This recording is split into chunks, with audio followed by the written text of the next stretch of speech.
한 매체에서 교회를 좀 소개를 했어요. 근데 좋은 걸 소개한 건 아니고요. 그 교회가 여러분 재개발 지역 있잖아요. 재개발 지역. 오래된 건물들이 있고 그 안에 교회가 터를 잡고 이렇게 교회 건물이 있어요. 그 모든 그 오래된 건물들을 다 부수고 그다음에 거기에 아파트로 이렇게 세우는 그런 재개발. 근데 이제 보상 문제가 있잖아요. 그 보상 문제로 교회들이 조금 피해를 보는 경우도 있어요. 그러니까 그 건물이 있음에도 불구하고 이제 상가로 옮겨지고 웃돈을 줘서 이제 타협을 보는 거죠. 조합과 함께. 그래서 조합장과 함께 이렇게 대화를 나누고 그러는데 조금 교회가 억지로 조금 떠밀려가는 교회들도 꽤 있대요. 근데 이제 그걸 찍으려고 한 건 아니고요. 그 매체가 참 조심스러운데 여러분들 그 매체가 굉장히 진실을 하고 모든 것들을 낱낱이 다 이렇게 앞뒤 전후를 다 감안해서 여러분 방송한다고 생각하세요? 그렇지 않은 부분도 있고 또 그런 부분도 있습니다. 근데 한 교회가 보상을 받는 데 있어서 이제 데모 비슷하게 했어요. 데모 비슷하게 하고 보상을 좀 더 많이 받았습니다. 그러니까 이제 교회가 규모가 있다 보니까 사람들이 동원되고 그 사람들이 이런 재개발하는 데 있어서 적합한 보상을 해라 했는데 그 보상이 조금 많았다. 다른 교회에 비해서 좀 많았다. 이런 식으로 이제 방송을 했거든요. 근데 이제 이런 경우는 글쎄요. 억울함을 호소하듯이 인터뷰했던 목사님도 계시고요. 또 얼굴을 이렇게 나오지 않는 그런 목사님도 있었고, 또 당당하게 이제 설교하는 부분이나 또 기자회견하는 부분을 당당하게 이렇게 내보냈거든요. 그래서 이제 제가 어느 교회라고 말씀드리지 않을 거고요. 근데 이제 그 당당함 속에서 이제 촬영을 하는데, 제가 봤을 때 좀 불편했던 게 뭐냐면, 이 목사님의 말이에요, 말. 좀 이렇게 과격하고, 조금 이렇게 목사로서 하면 안 될 말들을 자꾸 이렇게 바깥으로 이렇게 크게 하는 이런 부분 때문에 저는 다른 것보다도 그게 조금 민망하다고 할까요? 좀 부끄럽기도 하고요. 그런 부분이 있었습니다. 그래서 그런 부분 가운데 저는 그 거친 말을 하는 거를 보고 이게 저 목사님의 성품이 어떻게 저럴 수밖에 없을까라는 생각을 조금 하게 됐습니다. 왜냐하면 하나님의 말씀을 전하는 목회자들은요, 상당히 이 입에 대한 조심을 사실 해야 되는 게 맞잖아요. 내 성품대로 내가 좀 괴팍한 성격이다면 그 괴팍함을 막 드러내면 될 것 같지만 그런 것 같지는 않아요. 일상생활에서는 그게 조금씩 보여도 뭐 연약한 인간이고 실수할 수 있는 사람이기 때문에 그럴 수 있다 하지만 적어도 하나님의 말씀, 거룩한 그 말씀을 전하는 자리에서는 사실 그렇게 하면 안 되잖아요. 저는 다른 것보다 그 부분이 조금 불편했다라는 생각을 가졌습니다. 여러분, 이 성품이 어떤 문제를 낳냐면 여러분 영적인 폭력을 사용할 수도 있어요. 그 괴팍함이 하나님의 말씀을 빗대어서 이렇게 해야 된다, 저렇게 해야 된다 라고 말씀을 듣는 회중들에게, 쉽게 말해 어떤 양떼라고 하는 목양을 대상자들에게 그럴 수도 있다라는 거. 그러니까 굉장히 위험한 거예요. 특히 이런 것들이 이제 청소년들에게 그 청소년을 지도하는 전도사나 목사들이, 또 청년들을 지도하는 전도사나 목사들이 간혹 그런 일들이 좀 있습니다. 그래서 그런 것들은 저는 어디와 연관이 되냐면 성품과 연관이 있다고 그렇게 생각을 합니다. 그래서 이 성품이 아주 중요합니다. 오늘 말씀 제목이 뭡니까? 성품이 매우 중요합니다. 이 매우자를 뺐었어요. 제가 성품이 중요합니다라고 했다가 제가 그 매체에서 방송하는 그걸 보고 매우자 또는 무척을 넣을까 정말을 넣을까 하다가 매우라고 넣습니다. 성품이 매우 중요합니다. 여러분 동의하세요? 굉장히 중요합니다. 성품이 중요하지만 더 중요한 걸 강조하기 위해서 제가 매우라는 단어를 넣었는데, 성품이 매우 중요합니다. 우리 여기 학생들 있잖아요.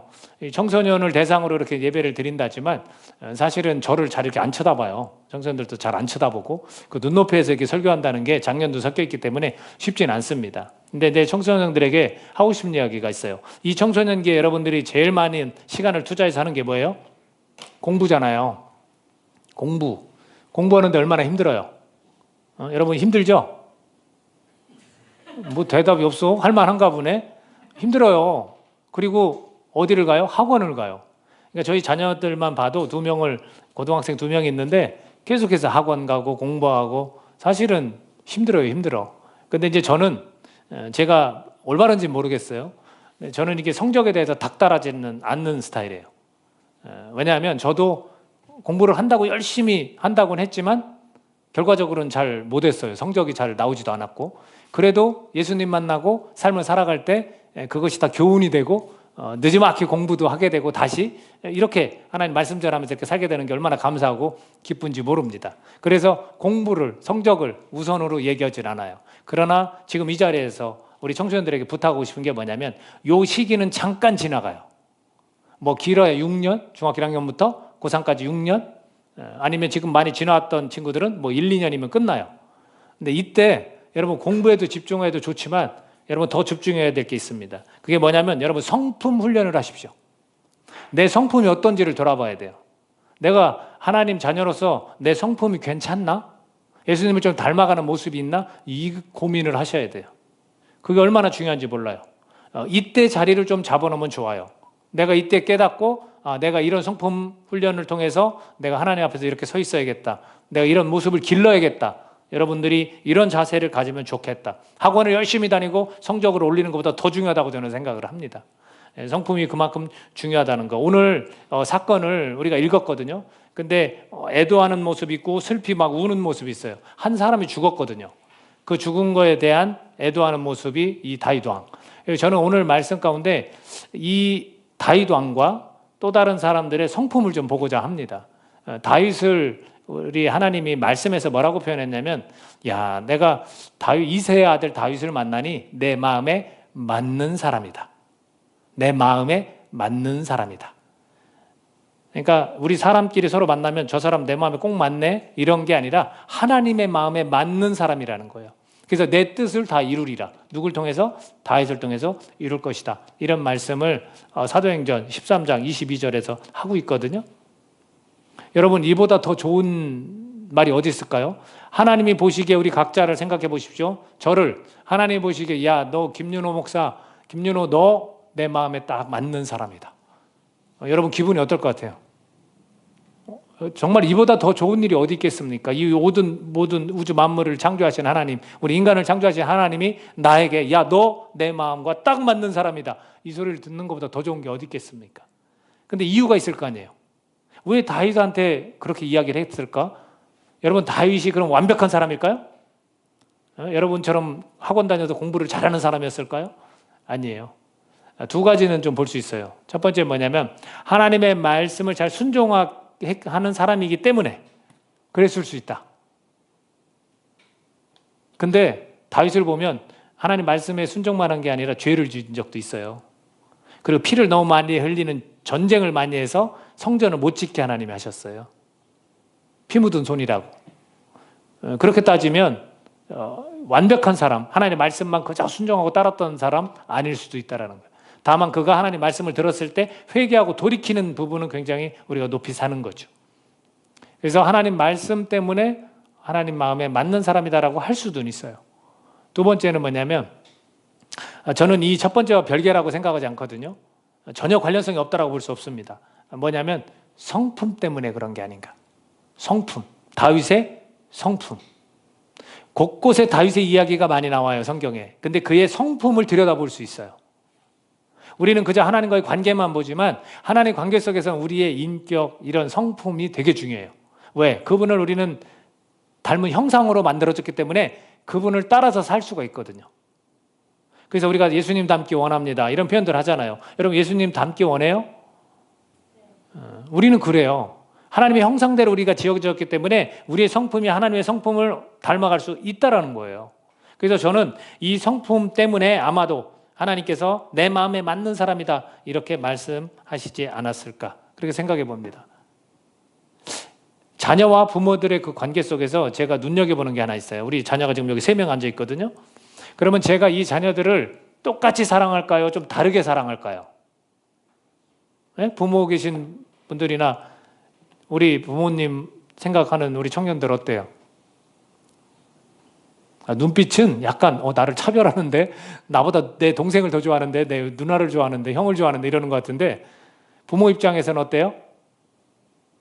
큰일 났네. 부모들도 약간 표정이 상관없죠. 다 사랑하죠. 똑같이 사랑하죠. 부모 아니잖아. 고마워요. 부모처럼 대답해줘서. 저 3명 이렇게 있지만 똑같이 사랑해요. 근데 재미난 게 있어요. 받아들이는 건 달라요. 제 마음을, 여러분 그러면 하나님이 차별하면서 사랑하실 것 같아요?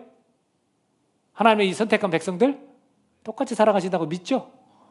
마찬가지예요. 이 부모도 똑같이 사랑하는데 받아들이는 사람이 달라요.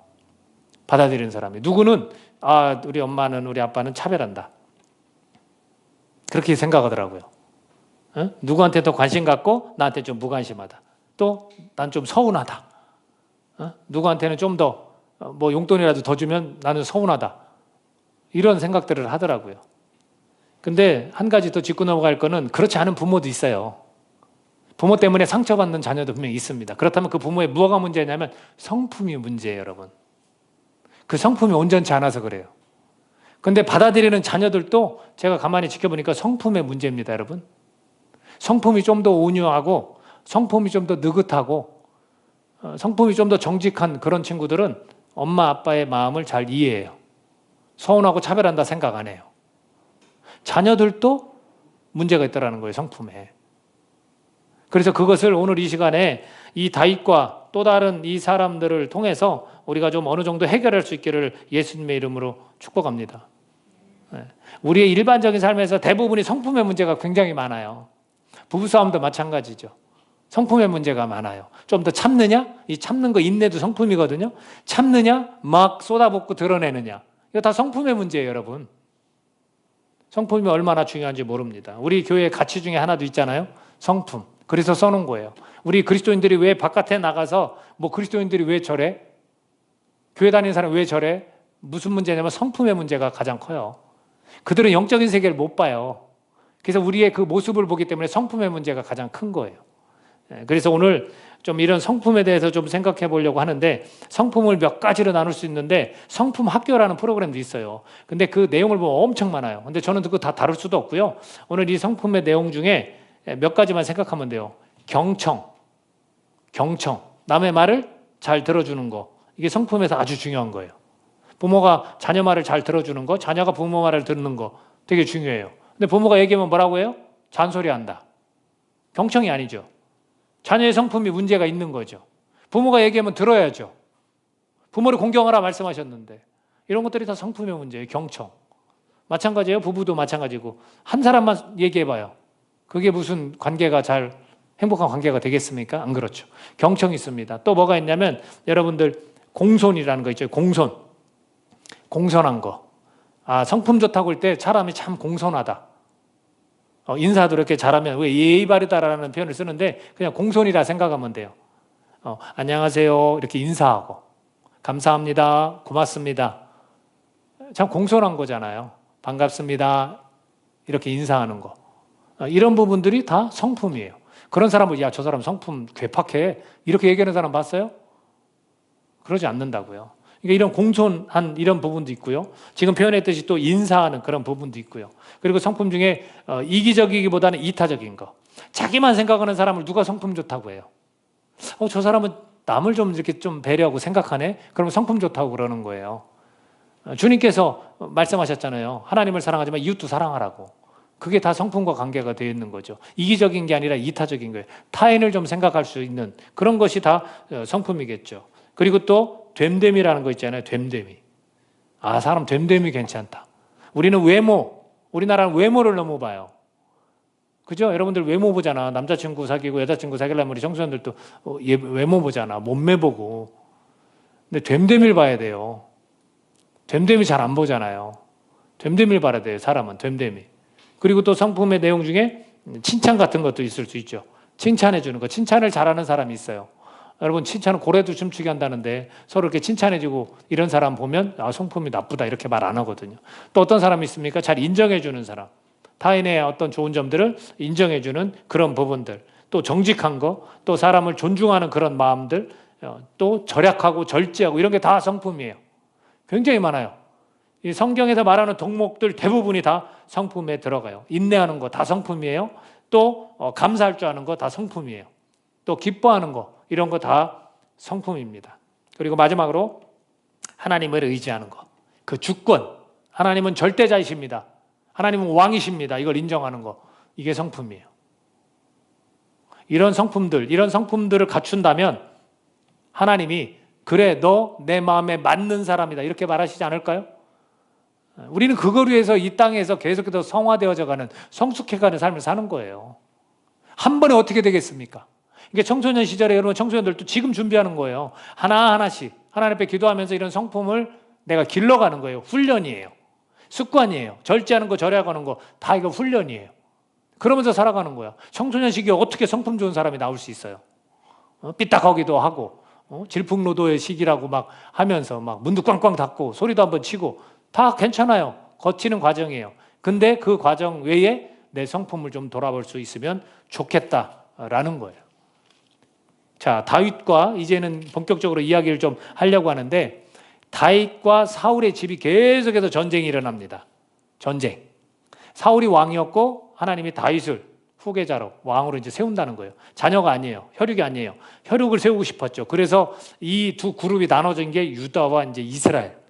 다른 곳에서 서로 이렇게 다스리고 이런 모습 속에서 이 밑에 있는 그 군대 지휘관이나 사령관들이 이렇게 맞붙는 거예요. 이런 전쟁이 계속해서 이어지고 있어요. 그래서 이 다윗의 성품을 보는 것과 또 다른 사람들이 누구냐면 아브넬이라는 다윗의 총사령관, 군대 전체를 지휘하는 다윗의 그 요압과 아사엘과 그리고 또 하나 누구죠?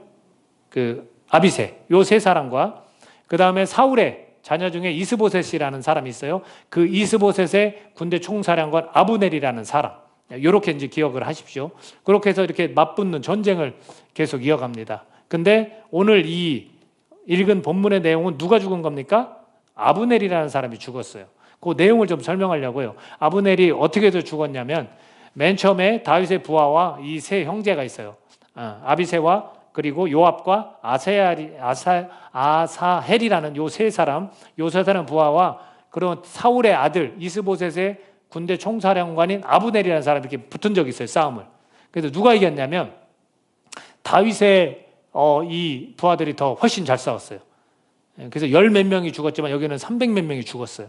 그러는 중에 요압과 아비새와 아사헬이라는 이 세 형제가 싸움을 하는데 이 아브넬을 죽이고 싶은 거예요. 군대 총사령관이니까. 근데 그 중에서 가장 발이 엄청 빠른, 말을 잘 타고 발이 빠른 아사헬이라는 요 친구가 아브넬을 쫓아갑니다. 아브넬을 쫓아가다가 아브넬한테 말 타고 쫓아가다 창을 뒤로 이렇게 쭉 뺐는데 거기에 빠른 발로 말을 타고 달리다가 여기에 창에 딱 찔려서 아사헬이 죽습니다. 죽어요. 그리고서 요압과 아비새가 이 마음에 품은 게 있어요. 자기 동생이 죽었으니 아브넬을 죽여야겠다라는 생각을 합니다. 근데 아브넬은 이스보셋이라는 사울의 아들보다 권력이 점점 많아져요. 커져요. 그래서 머리를 씁니다. 어떻게 머리를 쓰냐면 다윗에게 가서 휴전을 아니면 다윗의 밑에 가서 내가 다윗을 섬기겠다, 왕으로 모시겠다라고 합니다. 그래서 처음엔 자기가 가지 않고 부하를 보내서 사신을 보내서 이야기를 하고 그래 와라. 다윗이 허락을 하고 아브넬이 찾아갑니다. 아브넬이 찾아가서 다윗과 이야기를 나누고 다윗이 그래 그렇게 하자라는 사인을 주고 평안히 보냅니다. 근데 전쟁터에 나갔던 요압이 돌아와가지고 아브넬이 왔다 간 것을 압니다. 그리고 나서 다윗에게 알리지 않고 이 요압이 아비새와 함께 쫓아갑니다. 아브넬을. 그래서 아브넬을 쫓아가서 잡아서 다시 이 헤브론이라는 다윗이 있는 이 성으로 옵니다. 성에 와서 잠깐 이야기하는 체하고 칼로 아브넬을 찔러서 죽입니다. 그럼 아브넬이 죽었어요. 죽고서 바로 다윗이 아브넬을 위해서 장사를 지내는 거예요. 이해되셨죠? 요 내용입니다. 근데 여러분 보십시오. 다윗과 이 아브넬과 요압, 아비새, 아사엘과의 관계가 굉장히 다릅니다. 그 모습이. 자, 우선은 아브넬과 이 요압과 아비새와 아사엘은 원수처럼 지내요. 왜냐하면 서로 다른 왕을 모시는 그 군대 사령관들로서 이렇게 싸움을 하니까 좀 이렇게 적을 서로 적대시하고 있죠. 그러는 중에 그들은 보면 경쟁심이 있다는 거예요. 경쟁심. 그리고 그들의 마음가에는 원수 갚음이 있어요. 전쟁 중에 사실은 사망한 건데 그리고 왕이 허락한 거잖아요. 아브넬을 통해서 그냥 아브넬을 우리가 흡수해서 이 나라를 그냥 이렇게 이끌어가면 되겠다라고 왕이 결정한 거잖아요. 자기의 왕, 다윗 왕. 근데도 불구하고 자기들이 몰래 다윗 왕 몰래 가서 끌고 와서 죽인 거예요. 이게 원수갚음이에요. 그 마음에 뭐가 있습니까? 분노, 미움, 원수갚음이 있다라는 거예요. 그리고 나서 복수심에서 왕에게 한 이야기가 있어요. 자, 아브넬이 왔다 갔잖아요. 그 왔다 가서 평화협정처럼 다윗이 그걸 허락을 했는데 뭐라고 얘기했냐면 3장 25절, 우리 본문 말씀 같이 한번 읽어볼까요? 본문 말씀이 아니구나. 25절 제가 읽겠습니다. 3장 25절입니다. 왕도 아시려니와 넬의 아들 아브넬이 온 것은 왕을 속임이라. 그가 왕이 출입하는 것을 알고 왕이 하시는 모든 것을 알려 함이니이다 하고, 이렇게 말합니다. 이거는 뭐냐면요, 복수심에서 나오는 말이에요. 그가 다윗을 섬기려고 결정한 것은 관심이 없어요. 그가 온 것은 왕, 당신 참 미련하네요. 당신 속인 거예요. 몰래 들어와서 우리를 다 죽이려고 하는 거예요. 라고 말을 해요. 자기만의 명분을 만든 거죠. 그리고 나서 쫓아가서 아브넬을 끌고 와서 죽입니다. 자, 그리고 우리가 읽은 본문 37절 한번 읽어볼까요? 우리가 읽은 본문 37절. 자, 시작. 이날에야 온 백성과 온 이스라엘이 넬의 아들 아브넬을 죽인 것이 왕이 한 것이 아닌 줄을 아니라. 보세요. 백성들은 어떻게 생각했어요? 왕이 죽인 줄 알고 있어요. 오해했다는 거예요. 이걸 누가 꾸몄어요? 요압과 아비새가 꾸민 거예요. 자기 동생 아사엘이 죽었으니까 원수 갚으려고 이걸 꾸미는 거예요. 아비넬을 죽이는 일에 음모, 그리고 모함, 그리고 책임 전가를 하는 거예요. 자기들이 죽인 것을 드러내고 싶지 않은 거예요. 왕이 죽였다라고 하고 싶었던 거예요. 근데 이 왕의, 다윗의 이 모습을 보고 백성들은 깨달았죠. 왕이 죽이지 않았구나. 어떻게 아브넬을 저렇게 슬퍼하는데 어떻게 왕이 죽였다고 할 수 있을까? 그렇다면 이 요압과 아비새는요, 어떤 모습이 있었냐면 음모하고 모함하려는, 책임 전가하려는 모습이 있었다라는 것을 알 수 있습니다. 그리고 이 아브넬을 잡아올 때 성경에서 뭐라고 묘사하냐면 우물가에서 그를 잡아서 이 헤브론이라는 성으로 데리고 왔다라고 하거든요. 그러면 여러분 궁금하지 않아요? 왜 우물가에서 죽이지 않았을까요? 바로 왜 밖에서 죽이지 않았을까요? 그 잡으러 간 걸 다윗 왕한테 알리지 않았다고 그랬거든요, 성경은. 그럼 왜 거기에서 죽이지 않았을까? 이게 바로 다윗에게 뒤집어 쓰이려는 거예요. 헤브론 성에서. 왜냐하면 헤브론은 도피성이었다고 합니다. 도피성. 도피성에는 사람을 죽일 수 있어요? 없어요? 없어요. 죄를 진 사람도 도피성에 오면 목숨을 살려주는 거예요. 근데 그것을 어기면 하나님의 법을 어기는 거예요. 사실 이들은 하나님의 법까지 어겨가면서 다윗에게 책임을 전가하려고 했던 거예요. 여러분, 이들의 성품이 어떤 것 같아요? 사실 아브넬도요, 다윗한테 무릎 꿇는 것 같지만 실제로는 사울 왕의 아들인 이스보셋을 자기가 뛰어넘으려 했어요. 권력으로 장악하려고 했다고요. 아브넬의 성품도 마찬가지예요. 자기의 그런 이익만을 추구하는 그런 모습인 거예요. 자기가 살아남으려고 다윗에게 오는 거예요. 실제 자기 왕을 따르는 게 아니었어요. 그러니까 이런 모습들을 보면 아브넬이나 또는 요압과 아비새, 이 모든 사람들의 성품이 어떻습니까? 경쟁과 복수심과 자기 안위만을 따르려고 하는 이런 모습들이 가득 찼다라는 거예요. 근데 이에 비해서 다윗의 모습은 어떤가를 우리 오늘 본문을 통해서 우리가 볼 수 있는 겁니다. 32절에서 34절까지 한번 같이 읽어보겠습니다. 자, 시작. 아브넬을 헤브론에 장사하고 아브넬의 무덤에서 왕이 소리를 높여 울고 백성도 다 우니라. 왕이 아브넬을 위하여 애가를 지어 이르되 아브넬의 죽음이 어찌하여 미련한 자의 죽음 같은고 내 손이 결박되지 아니하였고 내 발이 착고에 채이지 아니하였거늘 불의한 자식의 앞에 엎드러진 같이 내가 엎드러졌도다 하며 온 백성이 다시 그를 슬퍼하여 우니라. 여러분, 긍휼한 마음이 있지 않습니까? 사실은 엄밀히 따지면 적이에요. 자기의 부하들도 열 몇 명이나 사실은 이 아브넬 군사 때문에 죽었어요. 근데도 불구하고 전쟁은 전쟁이고 이 사람이 와서 무릎 꿇고 다시 다윗의 밑에서 다윗을 왕으로 모시려고 했을 때 그것을 그냥 받아들인 거잖아요. 받아들인 거. 긍휼한 마음이 있는 거예요. 다윗의 성품 가운데 어떤 마음이 있냐면 긍휼한 마음이 있어요. 아비새와 요압이 이 헤브론으로 찾아온 이 아브넬에게 긍휼한 마음이 있었다면 내 동생이 전쟁에서 죽은 건 죽은 거고 이 사람이 항복을 했으니 이 사람과 나라를 잘 군대를 다스리면서 섬기는 게 맞다. 그 긍휼한 마음 아닙니까? 긍휼한 마음이잖아요. 근데 이제 그런 것이 다윗에게는 있지만 그들에게는 없었다라는 거죠. 다윗에게 이런 긍휼한 마음이 있어요. 여러분, 이것을 보고 슬픔을 같이 나누는 이 모습을 보고 백성들도 같이 슬퍼하는 거예요. 이것을 두 단어로 하면 감동이에요. 감동. 감동을 주는 성품이 있어요, 여러분.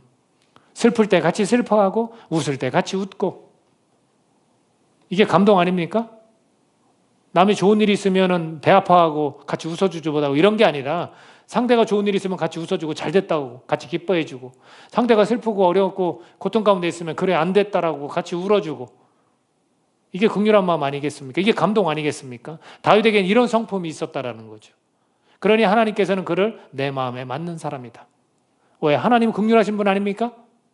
저와 여러분이 긍휼함이 있기를 바랍니다. 정말로 같이 긍휼함을 나누고 감동을 줄 수 있는 우리 그리스도인이 되기를 바랍니다. 두 번째는 뭐냐면 그 마지막 9절 가운데 39절, 우리 본문 39절 같이 한번 읽어보도록 그렇게 하겠습니다. 자, 시작. 내가 기름 부음을 받은 왕이 되었으나 오늘 약하여서 수르야의 아들인 이 사람들을 제어하기가 너무 어려우니 여호와는 악행한 자에게 그 악한 대로 갚으실지로다 하니라. 다윗에 대한 오해를 했지만 백성들은 이 장례를 치르는 거 보고 알았잖아요. 왕이 죽이지 않았다. 근데 왕은 더 잘 알잖아요. 다윗은 자기가 안 죽인 거. 그런데 마지막 구절에서 뭐라고 표현하면 이 수르야의 아들, 누굴 얘기하냐면 요압, 아비새, 물론 막내인 아사엘은 죽었지만 이 두 아들, 이들이 힘이 너무 커지는데 내가 제어하기가 어렵고 여호와는 악행한 자에게 그 악한 대로 갚으실지로다 이렇게 표현했어요. 여러분, 이 부분에 있어서 다윗의 성품에서 뭐를 볼 수 있냐면 권력으로 해결하지 않으려는 부분이 있어요. 지금 왕이 누구예요? 다윗이 왕이에요. 그리고 자기들 부하예요. 근데 그 부하들을 못 이길까 봐요? 다윗이 이겨요. 그들이 아무리 강성하고 힘이 있다 해도 제어하지 못한다는 것은 그들의 성품이 사실은 괴팍한 거예요. 막 성질대로 하는 거예요, 사실은. 그러니까 이런 부분을 얘기한 거지, 다윗이 왕인데 은밀하게 누굴 시켜서라도 암살할 수도 있어요. 그렇지 않아요? 근데도 불구하고 어떻게 누구한테 맡깁니까? 악행한 자에게 그 악한 대로 갚으실지로다. 누가? 하나님이. 다윗에겐 자기의 권력입니까? 왕이면서도 하나님이 더 권력자입니까? 하나님이 더 권력자인 거예요. 아까 말씀드렸지만 성품 중에 뭐가 있었어요? 하나님을 의지하는 거, 하나님의 주권을 절대적으로 인정하는 거. 이게 성품이에요. 좋은 성품. 다윗이 지금 그런 거예요. 우리가 이런 걸 본받아야 돼요. 나를 아무리 하나님이 높은 위치에 갖다 놓으셔도 나보다 더 높은 분은 누굽니까? 하나님이신 거예요. 내가 어떤 결정을 할 수 있는 결정권자여도 그 결정은 누구에게 맡겨야 됩니까? 하나님께 맡겨야 되는 거예요. 지금 이런 사고를 하고 있다고요. 내가 권력을 해결하지 않는 거예요. 근데 대부분의 사람들은 어때요? 두고 보자. 우리 그러잖아요. 남을 도울 때도 그래. 내가 돈을 많이 벌면 돕겠습니다. 이런 표현 쓰잖아요. 그 자리에 가서 그런 걸 누릴 때 우리는 하려고 하는데 아닌 거예요. 마찬가지예요.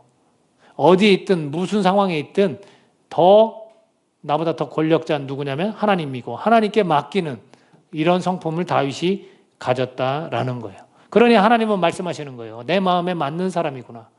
그가 나를 인정하는데, 그가 하나님을 인정하는데, 모든 걸 다 하나님께 맡기는데, 아무리 지금 힘든 상황이지만 그것조차도 다 하나님께 맡기는데, 내가 해결할 수도 있지만 하나님께 맡기는데, 이 부분을 지금 다윗이 우리에게 보여주고 있다라는 겁니다.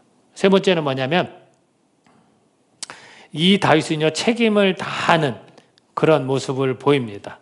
자, 우리 35절하고 38절 한번 읽어보겠습니다. 본문 말씀 35절 먼저 읽습니다. 시작.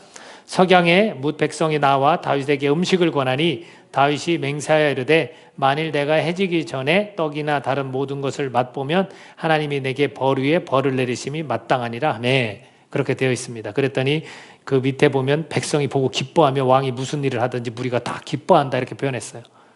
왕이 지금 한 군대 장관을 놓고서 억울하게 죽은 죽음을 놓고서 최선을 다해서 장사를 치러주는 거예요. 먹는 것도 마다하고 같이 슬퍼하고 아파하는 거예요.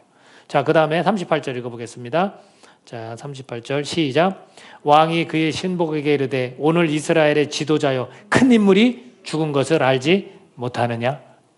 여러분, 원수 같은 적이지만 적군이지만 인정하는 거예요.